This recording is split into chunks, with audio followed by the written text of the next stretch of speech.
Welcome back to Sassy AF TV and the Sassy AF audio experience. I'm your host, Hallie Avolio, and I'm really honored to bring you my special guest today, Christine Arylo. Did I say that right, Christine? You did. Okay, that was a hard one for me. I'm usually really good with names, but your last name tricked me. Christine has written an amazing book called Overwhelmed and Over It, which I absolutely love. When I first heard of this book, Christine, and the title just completely hooked me, I couldn't wait to get my hands on it. This book is so good. And as I said before we started recording, I feel like either you were in my head or I could have co-written this book with you. So many gems, so much power and perspective and wisdom and guidance. So make sure you pick up Christine's book because it's really fantastic. And I know for any in-demand woman, this is exactly what you need to be reading. So I'm excited to dive into our conversation, but let me tell you all a little bit about Christine. Christine is the author of Overwhelmed and Over It. As a transformational leadership advisor, three-time best-selling author, and host of the popular Feminine Power Time podcast, she is recognized worldwide for her work helping women to make shift happen in the lives they lead, the work they do, and the world they wish to create. Christine offers workshops globally and lives near Seattle. You can visit her online at her website, which is christinearylo.com, and I'll make sure to drop all that good information in the show notes. So welcome, Christine. I'm so glad to have you on the show today. Hello, everyone. I'm so excited to see where we're going to go today. So I'm Me ready. too.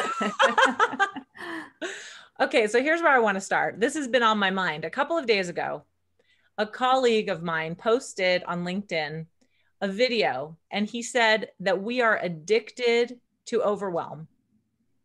And I just want to run that past you as the woman who is, spent a lot of time studying, researching, embracing what does it mean to be overwhelmed and how do we experience this in our life and work through it. What do you think about this idea of being addicted to overwhelm? Because for me, I can absolutely see where that has been true in my own life at times because it almost gets exciting and can become part of the norm. And sometimes that makes it even harder to break that habit. So I'd like to throw that out and see what your thoughts are on that. Yeah.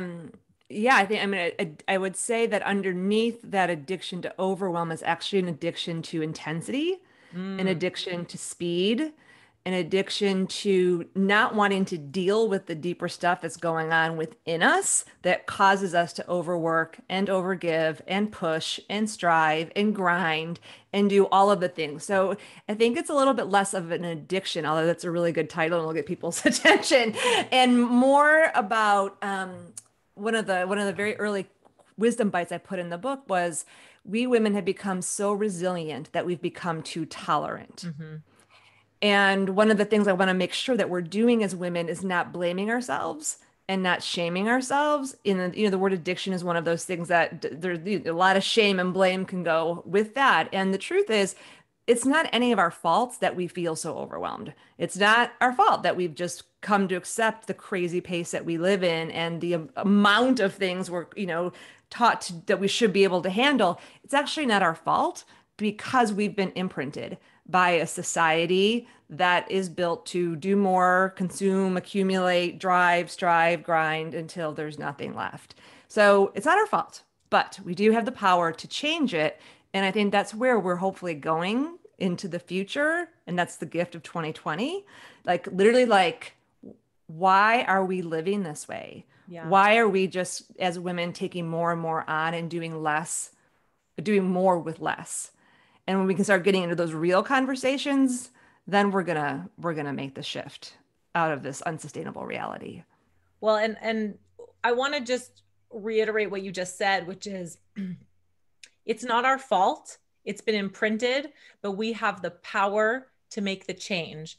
Because if Mhm. anybody hears it's not my fault and stops there, you're going to be in victim mentality. And you know how I feel about victim mentality. It's like, no bueno. So you have to remember that you are empowered to change this, but you have to be willing to dive in, right? And I know that you talk a lot about the over culture. Can you talk a little bit about that and how it shows up in ways other than just overwhelm? Yeah, overculture is a term that was coined by Clarissa Pinkola Estes way probably in like early 80s. She's the woman Uh, who wrote Women Who Run with Wolves. So love. One of my favorites. One of my favorites. it's amazing. I love the word. And the word basically means this. The overculture is the crazy power mad culture that we were all born into, that we've basically assimilated into just to survive. And we mistakenly think to thrive. It kind of, I crack up, but like not in a funny way, but kind of more like in a like ironic way of like, we're all taught you should thrive and succeed. But we're totally set up to not do that. I mean, we hit our goals because we're amazing, but then we hit those goals and we don't feel like we've done enough. And then we're burned out. Then we Exactly. die. Or we're like what I call them, we have the superwoman sob where it's just, it's too much. Or, 1 in 3 women are dying of heart disease. That used to be 1 in 4. 8-year-old girls are coming home asking their mothers for antidepressants because they have anxiety because of the pressure. I didn't even know what anxiety was when I was 8 years old, right? No, me neither. And so we're going the wrong direction. But I think what's happened is we've been so busy just trying to keep up and then meet these unsustainable expectations that are based on a system that was not built for women. It was not built by women, and it certainly wasn't built for the whole health of the family and people and humans in general.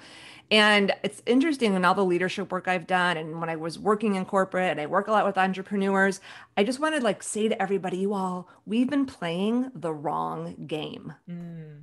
We have been playing the wrong game. We have been fighting for a seat at the table.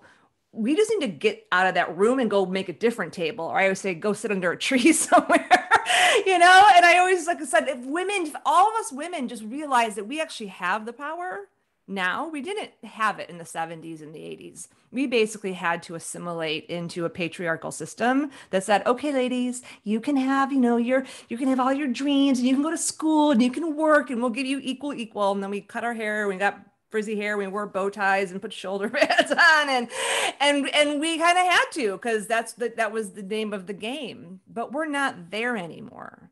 We're in a different place where there are lots of women and conscious male allies that are in places to make change. But if we're focused in the wrong place, using the models of power and leadership that we've been trained in, we're going to keep creating more of the same. And because we haven't been trained or educated in the feminine, Mm-hmm. and other wisdom traditions that are not taught in leadership or on the job or entrepreneurial training on purpose, we'll just keep recreating the same unsustainable reality. Let's talk about the current present time because we are in an unprecedented time. Obviously, it's February 2021. We're on the heels of a crazy 2020 pandemic. Life has been turned all ways, upside down, diagonal, sideways. And the role of women right now is a very interesting one. On one hand, I believe that there is more opportunity for women to recreate themselves, to find this flow, to embrace their feminine wisdom and their fierce feminine heart that you speak of. On the other hand, we're at home, we're with our kids all the time. If you have kids, we are expected to be dealing with the household stuff, dealing with the work. So we kind of have a double whammy because now we're inundated with the home stuff and we can't necessarily step away to do the work stuff. How do you suggest that women address this and really, start to play that new game with the dynamic that we exist in right now that we don't know exactly how long it's going to continue for? Yeah, there's lots of levels to that question. So let me see where I want to enter at. So this is the gift and the challenge of 2020 and the pandemic is that if you think of it like not like, oh, 2020 was this crazy catalytic year that everything changed. We've been inching up to this level of intensity for decades. And there's a great metaphor that talks about the frog in the pot. Do you know the frog in the pot? No, tell Okay, me. I don't know why the frog's in the pot, so I can't tell you that, but here's how the metaphor. I'm like, why is the frog in the pot? So there's a stove and there's a pot and there's water and there's a frog in it. And he's sitting there and the stove is on. And someone keeps turning up the stove 1 degree at a time. So the frog never realizes the heat is going up because it's only 1 degree at a time. So he assimilates, right? His body Right. assimilates, kind of like when you go into a swimming pool, right? Or a hot tub. But eventually the water goes to that boiling, right? When it hits, was it 212? And then the frog's dead, cooked. Right. Right. So that's kind of where what happened in 2020. We've been just assimilating, like stretching, trying to find work-life balance, which by the way is BS, not possible, wrong Agreed. equation. But so we've been acclimating. So 2020 was like the boiling point or like the tidal wave. We've Mm-hmm. been treading water, like this. And like we're really good at doing a lot of things and we're really strong. So we can. This was like the no more year. And so I don't want to discount at all what women are experiencing, especially mothers right now, because it's almost like there was no more room. There was no more room, and now there's really no more room. Right. So you can't use the old models for work and education and how the whole system is set up isn't going to work. Right. And it never worked. Why are people getting up at 5 o'clock in the morning to, travel to work? Why are kids getting up at 7 o'clock in the morning to go to school when, it's like all of these systems, they're man-made, except like the sun coming up and going down and the seasons. And so they supported us to get here, but they're not going to take us to where we go. Mm-hmm. So I think two things I would say for all of us is one, we're not going to wake up at the end of 2021 and it's all going to be better. Mm-hmm. This is like a long-term shift. And the worst thing we could do is go to sleep and only wake up 5% and then just accept 5% better. It's kind of like when you're in a bad relationship Yep. and like something goes wrong and then the person's like, I'm sorry, I'm sorry. And then like you try to make it better and it goes like up 10% and then it goes back down 5% and it's kind of still the same thing. Right. I think one of the biggest dangers we face is women and people going like not continuing to wake up and ask questions and start to say, okay, what if we're really going to create a culture based in wellness and wholeness and sustainability where we can savor our lives, we have to this stuff has to change. Like this Right. is and so the short term is, and this is the hard work, you got to go in here. Yeah. We actually have to look in here. It's like easy to look at how messed up the systems are and, point the fingers at, the The blame ridiculousness game. of it, Mm-hmm. the blame game. But really that, the be the change you wish to see, that is not a nice journal cover. I mean, although Yeah. it would be a nice journal cover, like it's actually a life directive, so if you want the systems out there to change, we have to look inside of ourselves to say, what is it that causes me to sacrifice myself in my relationships? Right. What is it that causes me to overwork and then go into burnout? Where is that inside of me? We were talking about this right before we got on about the 40-day practices. Yes. And I think that's one of the reasons we haven't made the shift, because what I find is women were like, oh, I'll talk about burnout and I'll talk about overwhelm and like we'll talk about, work-life balance, but to actually get to the root in here, like, and look at those deeper fears of I'm not enough, how, our value, our worth, like we're like, yeah, unless something really drastic happens. And so I think the gift of this year has been something drastic happened, and let's use it to look inside of ourselves and get really honest with what's not sustainable Right. anymore. That's the first step. What is not, the question I'm asking all women to ask right now, what is no longer sustainable Yeah. in how I'm working, how I'm in relationship, and how I've set up my life? And Right. get really honest about that. And then we can start the shift to actually moving things into a different harmony, which then we can take that out and start making changes in the systems that we work and live in.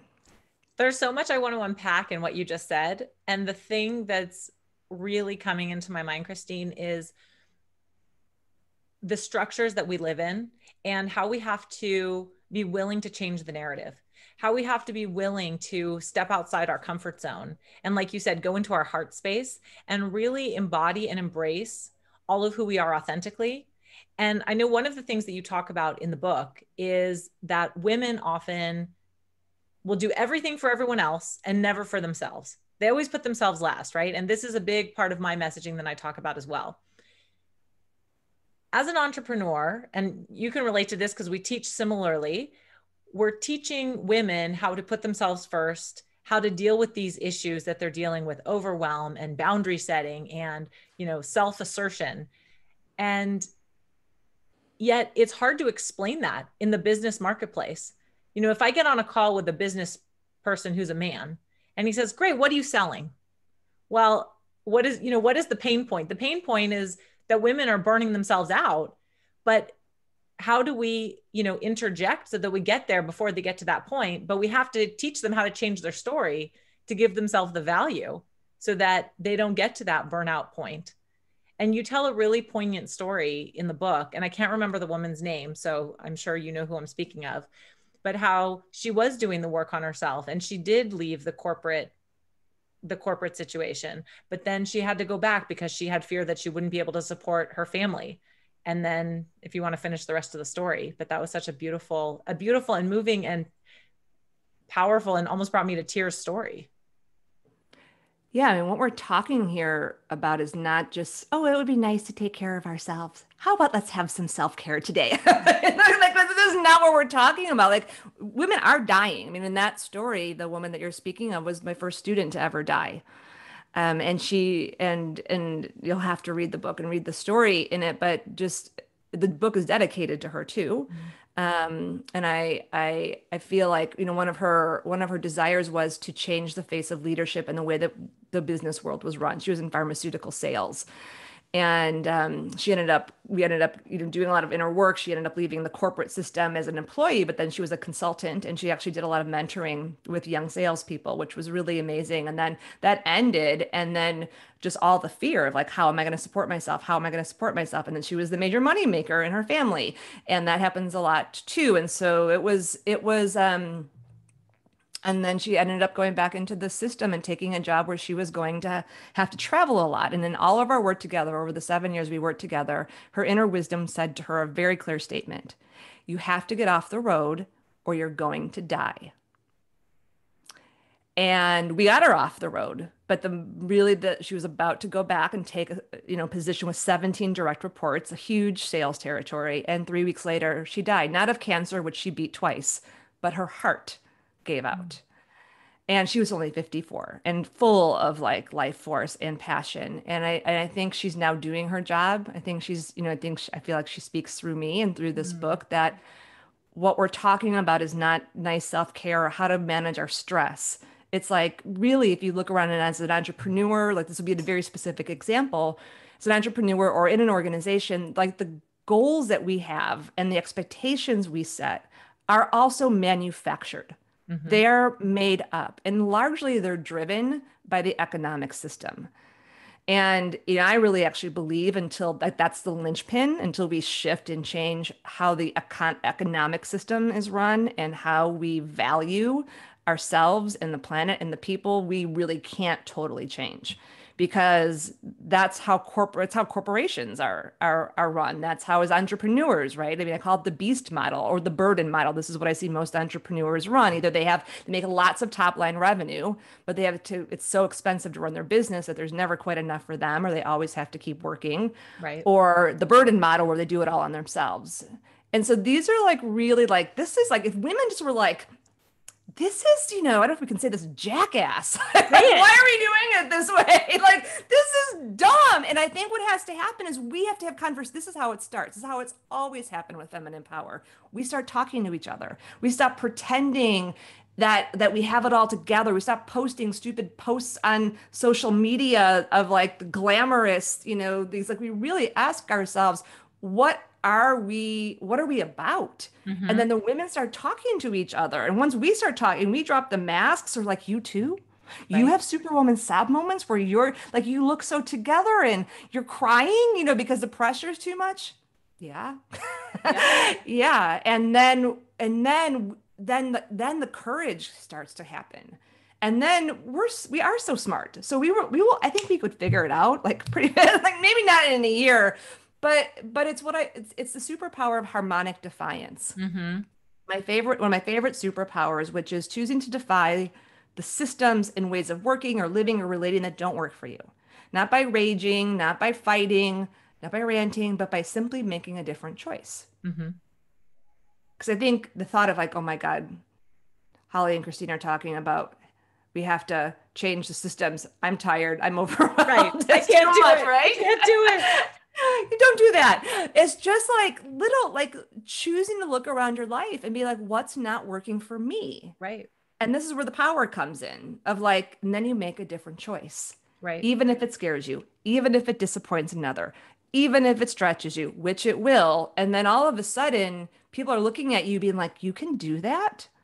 Right. You can do that. And it's like, yeah, yeah, and that's, I think that's how it starts. And by Well, getting clear within ourselves, the ways in which we're operating from distortions. right. Well, that's what, I do a lot of, I have a lot of conversations around living in your authentic power and standing in your truth. Well, if you can't get real with yourself, you can't do those things. If you're constantly battling someone else's battle or going about your business in someone else's construct, then you can't get real with yourself and be in flow with yourself. Just because, a system says you need to do something a certain way doesn't mean that Mhm. you have to continue to do it that way if it doesn't work for you. But we've been so conditioned that we have to follow the system. We forget sometimes that we have to make the choice. So, ladies, you have the opportunity to make the choice every day. And that's what we're talking about is how do we make that choice and have the courage to come together and know that we're not on an island standing by ourselves, and we can lead from a place of love and heart. And I want to quote, I think this was on your website, but you say, leading from your heart does not diminish your power. It is your power. Mm. And I love that. It is. It's, yeah. I mean, that's just, I don't know, I could say a lot more about it, but that is when I got to the root reasons of what's under the overwhelm and the burnout, which took me about 7 years. It took me 3 years to write the book, 10 years to research all of this and live it myself. And one of the root causes was we're not willing to go into the heart. Mm-hmm. We're like, let's just stay up here in our minds because this is scary pants. And there's a lot of non-traditional, but I think way more superior wisdom around where we make our best decisions from. And it actually is from our body and from our heart, not our brains. Our brains are meant to be sorters. That's what, and like kind of organizers. That's what the brain is meant to do. But if you're walking around, we're making our choices from our head. That's only our intellect. And the intellect is only half our power. It's the masculine power. The Right. feminine power is intuition. And you need the intuition and the intellect together to actually access wisdom. Right. Otherwise, because the mind can only do what it's seen other people do Right. or it has done before. And the heart, like it's coded for your destiny. It's coded for what you need to feel sustained and fulfilled and joyful and truly define success for yourself and what that looks like. But if you're not connected here, and I wasn't, I mean, I didn't know anything about any of this until I was 30 years old. I was just going along, getting my MBA, climbing the corporate ladder, had the, fiance, and then whammy, engagement ends on the way to on the way to our engagement party. I didn't do the ending.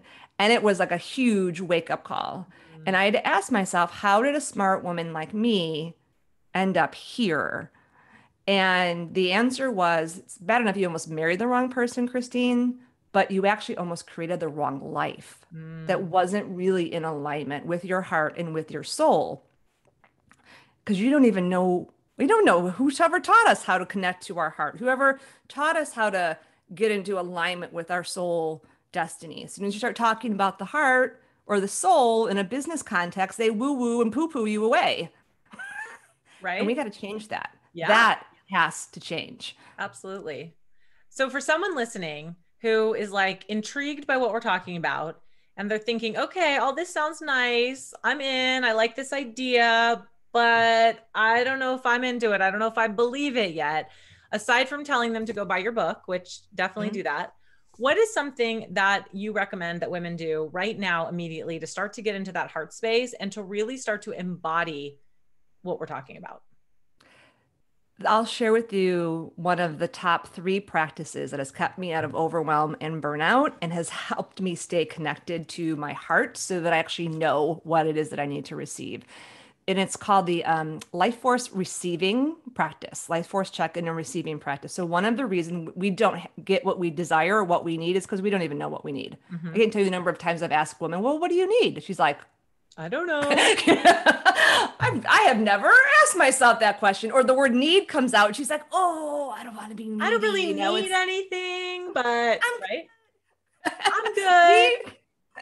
we are sucky achievers, you all, or receivers. We've been bred to be strong achievers and selfless caregivers, but not strong receivers. So Yep. we have to strengthen our receiving muscle and our capacity to receive so that we can actually get the support that we need to do what it is that we're setting out to do versus set out to do it and then be like, oh crap, I don't have what I need. So this is a very simple practice. Should we do it together? Yeah, I've let's been do it. doing it. Okay, I've been doing it every year, every day since 2012. Okay. And the reason it works is because it alerts you to burnout and overwhelm before it happens. Okay. And what's important for everyone to know is burnout is not just physical.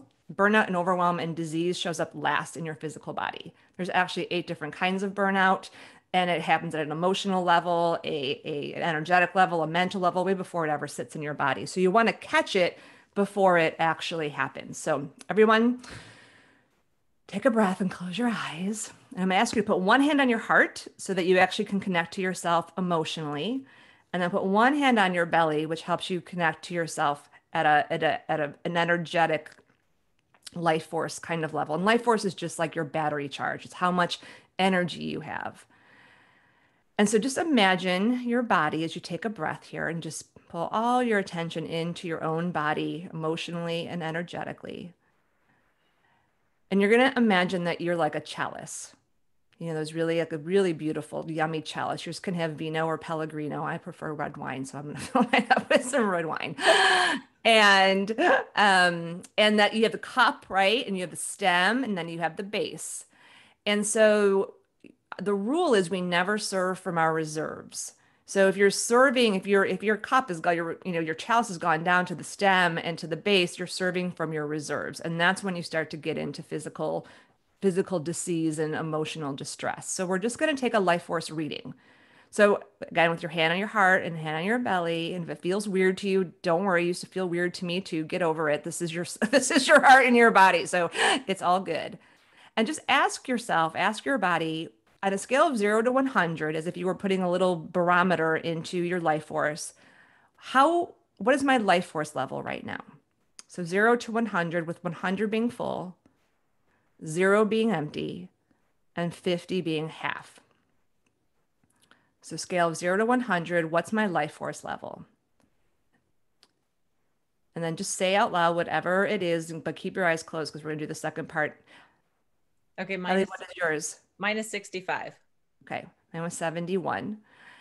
And so I'll tell you the scale in a moment. And so then the second question is what do I need to receive today? What do I need to receive today? And so if you're listening to this at the beginning of the day or midday, it could be today. If it's at nighttime, you can ask, what do I need to receive tonight?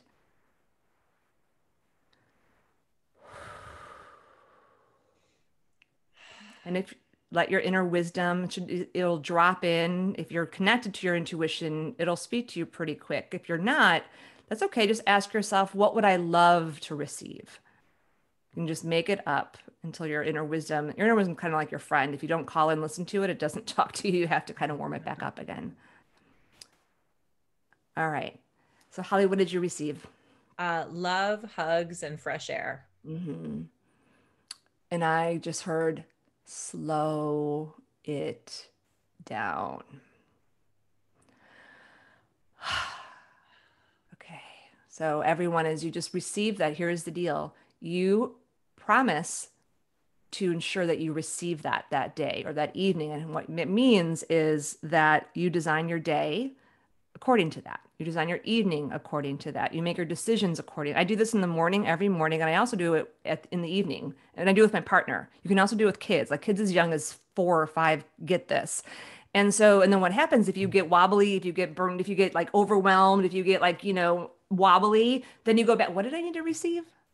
And it's never a 7-day trip to Tahiti. It's always like you said, love and hugs, right? And so then you just make sure that you get that because you're filling up emotionally. This is the thing we have to understand about burnout and overwhelm. We're not getting what we need as women emotionally Right. and spiritually, and we're not feeling nourished. We're not feeling nurtured. We're like a bunch of, machines just running around or, just it's not good. But this tells you exactly what you need. Right. So now I can finish this podcast with you. And are there things to do? Oh, yeah, there are things to do. but I need to go for a walk Right. and slow it down and downshift. And then believe, and this is the trust part, that if I do that, I'll actually be more efficient. It's called Mm, fluid efficiency. It's a whole different way of looking at productivity, probably more than we can talk about today, but it's like a different way of working where it's not about operating like a machine, but operating more like the natural cycles of how the earth works. And when you start doing that and you start deprogramming yourself and unlearning this productivity way of working that makes us feel like we always have to be doing, and you start working in the natural cycles, which is this would be my other top three practices of the daily cycles, the moonly cycles, the yearly cycles, mhm. you just start making better choices and you start having more space because you're prioritizing things in a natural way of when they're meant to actually come into form Right. versus our mental ideas of, I don't know about you, but I am a member card carrying of the Impatience Club. Right. And I keep trying to give back my membership and they won't take it. It just, so I'm aware this is one of my things. I always say self-enlightenment, here would be the last part. Know your top things, know your top five self-sabotaging things. And don't beat yourself up about them. Right. Share them, talk about them. I talk about them all the time. I am impatient. Like, this is a thing. I know that. So I surround myself with people whose timing belts are more attuned to the now because I'm, usually ahead of myself. Or I know that when I'm out of whack, I crave sugar in Hmm. the form of brownies and wine. And because I'm not feeling like I'm getting the sweetness that I need. And so it's like, I'm not, those will be my two comparison when I compare myself, not to others, but where I think I should be. And Yes. why am I not there yet? What is wrong? Why are you not there yet? Right. This is just my thing. And it's way better. It doesn't run me as much, but it still shows up and it's going to show up. But it's how do you be with it when it does that Mm. makes the difference. See, that's so good because it's the allowance. And that's just something that I've really been mindful of over the last year in particular is both surrender and allow. And Hmm. it's not that overwhelm's not going to show up. It's not that burnout's never going to happen. It's not that we're not going to be impatient or anxious or eat the sugar we don't want to eat. It's that knowing it, acknowledging it, allowing, surrendering, but also choosing and understanding how you can choose based on what your heart really wants. Yeah, and then get curious instead of critical, right? So like Yes. when one of those things shows up, you're like, "Oh, look, that's Why one of is my it five here today? things." Yeah, what's going on? And then you gotta look in your heart, and be like, instead of like up here, it's like you get in here and I like literally will lay on my bed and put one hand on my heart, or one hand on my belly, or which is also like we have to get over this as women. Don't you think it's weird that we feel weird about putting our hands on our heart and our belly? But it's not weird. I mean, it's like It's not that's weird. where it's not weird, but we're meant to think it's weird, right? Like Right. literally, like the places that are our power centers in our body, we feel weird about touching. Right. That's not an accident. Like we got to get back in touch with this. Right. And so I'll just when those patterns show up, I do in the morning or the evening, I'll just be like, what's going on in there? Right. That's what I ask myself. What's going on in there? Just like you would to your kid, Right. to It's a so child. Like, simple. It's so simple and we forget. But which brings me to the point of one of the cards that I pull out of one of my Oracle decks. I've pulled it many times, and I think every time it shows up, it's just this constant reminder. And it's called Star Mother. And the mm, intention around the card is to mother yourself. And it's hmm. exactly this. How would what do you need to mother yourself? So treat yourself like you would somebody that you care for, whether it's a child, whether it's a spouse, whether it's a friend, a parent, whatever, right? What do you need? How can I help you? But ask that of yourself. What do you need? How can I help you? Right? Which is what you're saying. And how can you mother yourself and get curious about that? I love that. Yeah, it's so that mother, the great mother energy. Yeah. We don't you don't grow needing a mother, and great mother love and energy doesn't just come from your biological mother. Right. And most people's it doesn't. I mean, if you have a really great mother, that maybe so, but even that mother, no matter how amazing she is. And so part of the journey with the feminine is reconnecting with that deeper mother energy within ourselves and then giving it to ourselves. Yeah. One practice I do every year is I pick one to strengthen my receiving capacity. I When I was working on the book, I sat down and I said, what would I feel like? Because receiving is a hard thing to teach people. And this is why I like to develop the practices. I'm like, it's so esoteric. It's like, well, how do you teach that? And I'm like, okay, if I really was strong in receiving and I was really open to receiving, how would I feel? What would be true? And I sat down and I use a lot of times I use creativity and visual thinking to kind of get into in my intuition. So I sat down, I was painting and I was writing, and out came these, I think it's 15 or 17 I am mantras, and they're in Overwhelmed and Over It.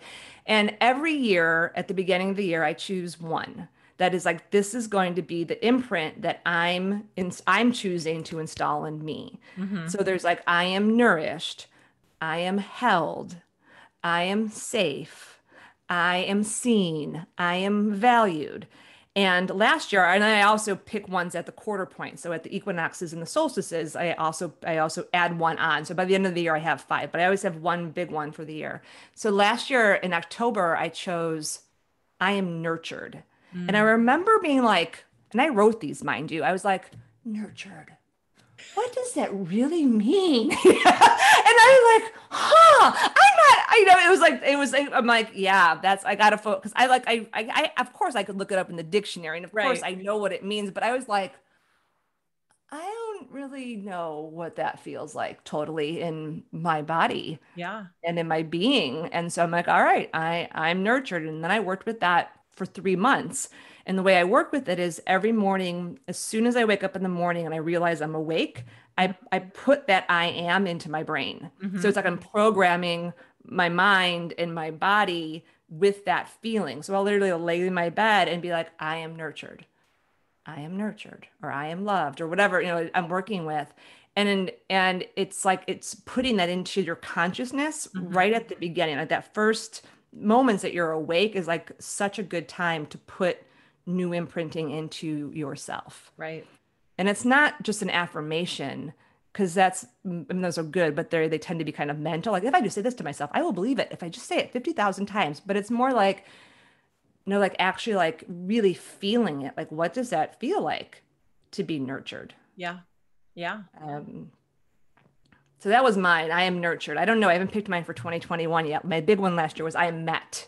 Um, Ah, I am met. And this is a manifestation of being met by an amazing woman who, were like sisters on a similar mission. right. And that was my desire with my book was like, I am met, like all you, like I'm just met. Because I've Yeah. often had the experience of not being received, Right. of like I put stuff out there and I get the woo woo or the poo poo or the, whatever it might be. And I'm like, no, this year I want to really feel I am met.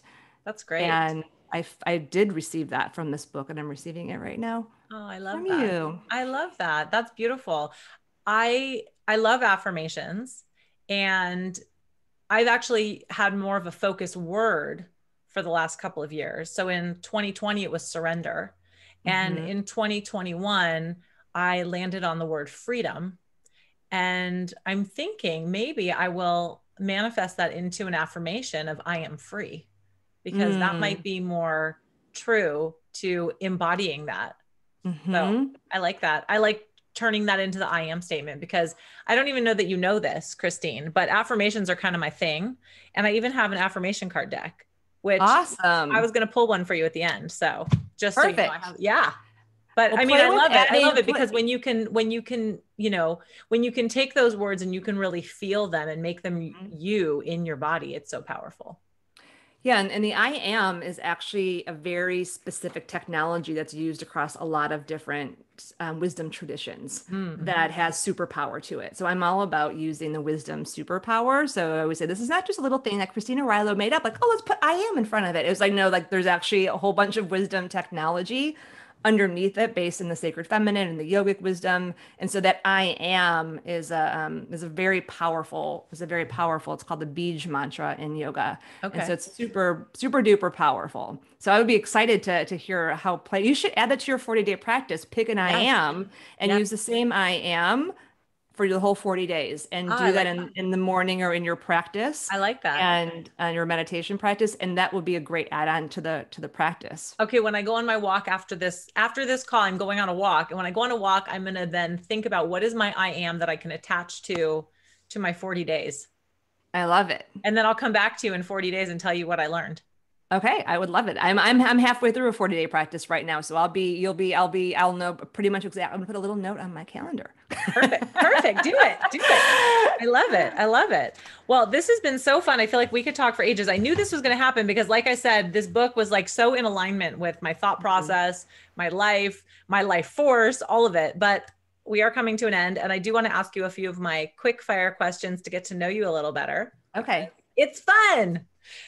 That's another one of my words is fun. I love fun. I love fun too. I love fun. And I believe that we need to embrace this more. We need to embrace having fun as just a great thing and not push it away. Cause I know women do that a lot too. We do. And that would be a whole other podcast, but play and pleasure and fun are mandatory for the journey ahead, or we're all going to quit and we won't make it. I don't want to be on the journey if play, pleasure, and fun aren't part of it. Right. Right. 100%. Right. And just because it's playful doesn't mean it's not potent. Exactly. All right. Question 1. Here's a fill in the blank. Fill in the blank. Okay. Self-love means? Self-love means that you have such a unwavering love and respect for yourself that you only choose the relationships and situations, including the ones with yourself, that honor that deep love and respect. And I've given a lot of thought to that because I actually founded a self-love school and I founded Self-Love Day on February 13th. And it's one of those things, if you look up self-love in the dictionary, conceit, vanity, and narcissism, which is very weird because if you look at the word self-love, it's just love directed to the self. It doesn't change. It's just, that's what I always say to people when they're like, self-love is weird. You know, it's like, no, it's just love directed to the self. So that's the short version. Oh my gosh, I love that. I'm glad that was recorded. I'm going to write that down. What 3 words would you use to describe yourself? 3 words I would use to describe myself. Committed, courageous, and clear. 3 C's. I like the alliteration. Who is one of your mentors? Oh, well, one of my mentors, I'm just thinking of, she actually did the first testimonial for Overwhelmed and Over. Her name is Bobby Silton. And she managed to have a very successful career in the corporate world and not lose herself. She is the embodiment. When people ask me what is feminine power or what does power look like in a woman, I always say 2 words: fierce grace. And Bobby is that. And so she's still a mentor for me. I just talked to her a couple weeks ago. And I think that's sometimes it's been one of my fears of interacting with certain organizations that I would lose that in myself. And so watching her be able to keep that center has been a really big inspiration for me. I love it. Plus, she taught me how to make pizza dough. Oh, From even better. The start. Yeah, from the start. Because I do love me some pizza. Yeah, nice. What is your favorite way to get out of overwhelm?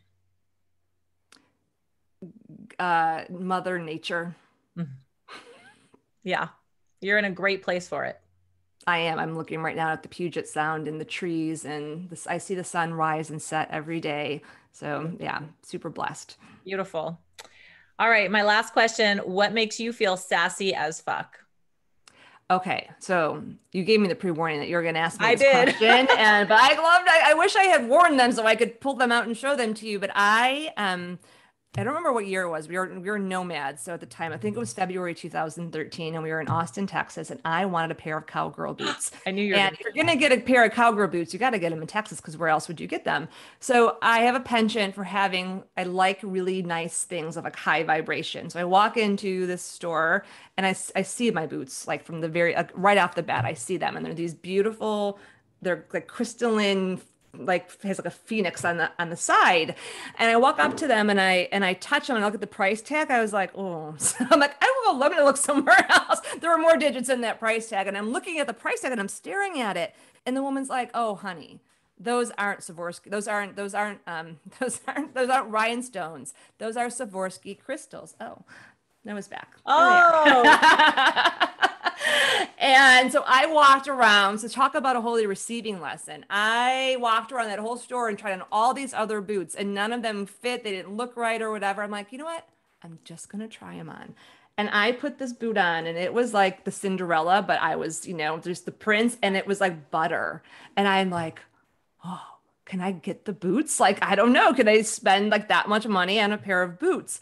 And I already thought like spending $500 was a lot. These were more than that. And I'm like, I got to call my friend Shiloh because she'll know. Now, Noah says that I call the friends that were going to give me the answers that I actually want to hear, which might be true in this case. But she didn't answer the phone. Her partner did. And I'm like, what do I do, Jonathan? He's like, what? He's like, well, Shiloh would tell you, get the boots. And so I did. I got them on my birthday and I've had them ever since. And they're like this. I mean, you can see them. They're my Crystal Phoenix boots. And I put these on and I don't think I'll ever need another pair of cowgirl boots ever. So you amortize the cost and it's really not that much. absolutely. But it was like that piece because of giving myself something that was not compromising. It was, and it was, what happened. I remember now. I knew that I had already been given the boots because I knew my boots were there. I knew I had a sense. My intuition's like your boots are in Austin. And I felt like because I found them, it was like almost like the universe already gave it to me. So I didn't have to have them. It wasn't like I was doing it from a place of lack or like grasping. It was like, wow, the universe really, it's like for real, Zio. It's like it led me right here to this store and they were on the end cap. And so I bought them from that place of magic. Mm, And that's how when I see them every time, that's what I see. Because I certainly have bought things from that other place right. of, like spending a lot of money and it not fulfilling Right. me, but Right. this was different. And so it was a really good receiving lesson for me. A Oh, holy receiving lesson, I call them. I love that. Well, and I have the opposite story. I was in Austin in 2007, 9 weeks pregnant with my first son. Hot as all hell at the end of September. We were there for a wedding. Maybe I was at the same boot shop you were, and I really wanted a pair of boots.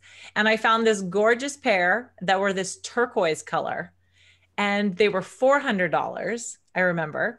And I don't know if I could have afforded them or not, but for whatever reason, I deemed that I was not worthy of spending $400 on myself. And I Mhm. didn't. And I honestly have thought about those boots so many times over the last 14 years.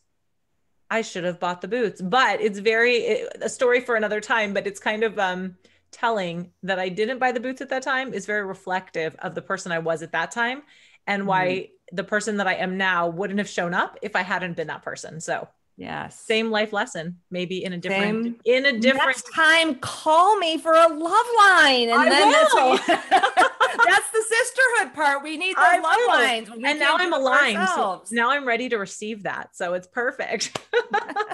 Okay. Well, speaking of receiving, I want to pull an affirmation card for you, Christine. Okay. Okay. So I'm I shuffling the receive. deck. I would love to receive an affirmation. Oh, good. Okay. I just shuffled it up. You tell me when to pull one. No. Okay. Well, this is very appropriate for what we were just talking about. I let my sass guide me. I love it. That's your I card. love it. Awesome. Well, this has been so much fun. I just want to share your book again with everybody. Why don't you tell everybody where they can connect with you? Connect with me. Website, go to overwhelmedandoverit.com. That's the best place and easier to remember than my name, Christine Arylo, but that will take you to my website. And then my podcast, Feminine Power Time, is a great way to stay connected and, learn more and, be on the journey together. Awesome. I love it. That's the kind of sisterhood we make over here. I love it. We need it. There's no way to do this without sisterhood. It's essential. And that'll be way more fun because then we can like, play together and create together and not have to compete with each other and compare ourselves with each other. Like I really feel like that's what I'm noticing in my collaborations in 2020 and beyond are just so much more elevated and there's Yes. lots of really great stuff happening. So we don't need comparison. We do No, not, we can use it to be inspired, but then it's like, and then we just create together. So I'm excited for me what's to too. come. I think the best is yet to come. Me too. Collaborate over compete.